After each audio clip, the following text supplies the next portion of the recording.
Assalamualaikum warahmatullahi wabarakatuh. Gimana kesempurnaan Al-Quran itu?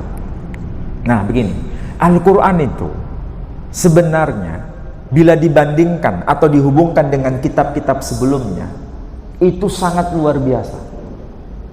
Kalau saya bahasakan sederhana begini, kalau kita membaca Al-Quran, itu sama seperti kita membaca semua kitab suci. Makanya kalau saya dapat tamu yang datang ke rumah saya itu aneh-aneh. Ada yang Hindu, ada yang Buddha, ada yang Konghucu, ada yang Kristen, ada yang Katolik, ada yang Muslim sendiri. Yang Muslim aja dari macam-macam. Ada yang ini, ada yang itu gitu ya.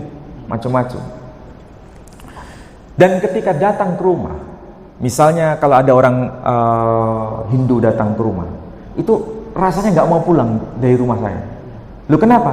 Karena di rumah saya itu saya sediakan kitab suci agama Hindu.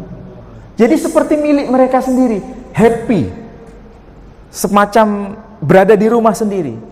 Nah, kemudian saya berkata kepada teman-teman yang Hindu, kenapa saya lakukan begini? Karena saya punya pemahaman, Islam itu sebetulnya bukan berbeda dengan Hindu, dalam arti tidak ada hubungan dengan Hindu, justru ada hubungan. Karena Hindu itu agama tertua, sementara Islam ini agama yang paling muda. Jadi yang paling tua itu Hindu. Anehnya, saya tunjukkan kepada beliau, ada teks Weda yang bunyinya sama seperti yang termaktub dalam Al-Quran. Saya ambil contoh.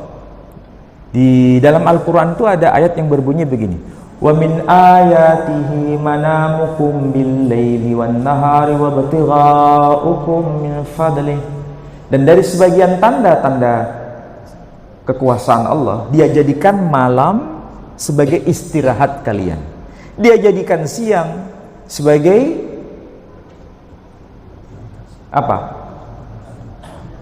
Situasi untuk mencari rizkinya Allah. Jadi siang mencari rizkinya Allah, malam istirahat.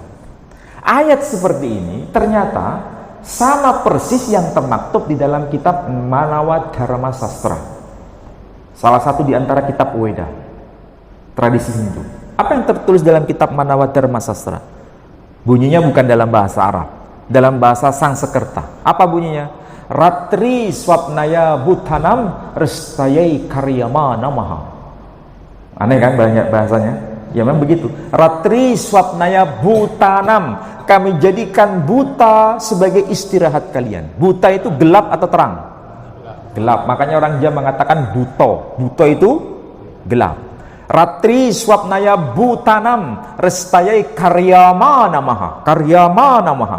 Dan kami jadikan siang hari untuk berkarya bagi makhluk hidup. Kok bisa begini?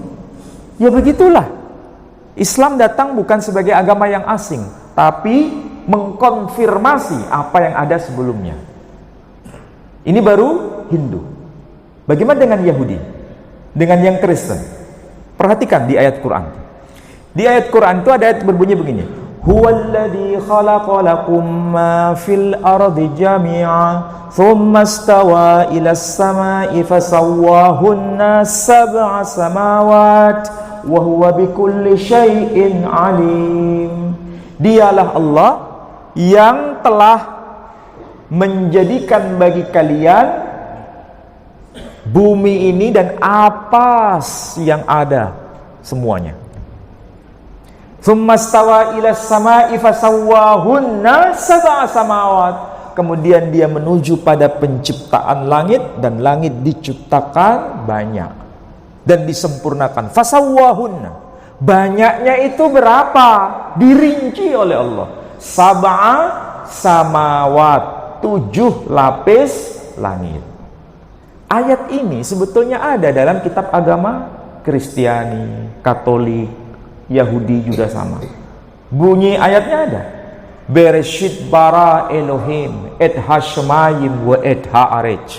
Bereshit pada mulanya. Bereshit bara Elohim et hashemayim wa et haarej. Pada mulanya Elohim Tuhan Allah telah menciptakan apa? Edha syamain, langit-langit, wa edha arets, dan juga bumi. Pertanyaannya, Tuhan menciptakan langit jumlahnya berapa di situ? Enggak, yang kitab sebelum Quran banyak. Langit diciptakan banyak. Banyaknya berapa? Enggak ada rincian. Enggak ada rincian. Disebut banyak, tapi tidak ada rincian. Quran menyebut samawat shemayim, bahasa Ibraninya. Samawat itu jumlah langitnya banyak. Berapa banyaknya dirinci? 7 lapis langit. Inilah makna dari menyempurnakan informasi. Jadi inilah hakikat Quran. Ini saya belum bahas Konghucu loh. Bahas Konghucu, lebih dahsyat lagi. Jadi kalau saya ditanya sama orang Konghucu, apakah Islam mengakui bahwa Konghucu itu nabi? Saya berkata, bisa jadi beliau seorang nabi. Karena apa yang beliau sabdakan termaktub di dalam kitab dalam kitab Shushi. Shushi bukan yang dimakan itu, bukan ya. Shushi itu kitab agama Konghucu. Misalnya begini, Nabi Konghucu bersabda bla bla bla.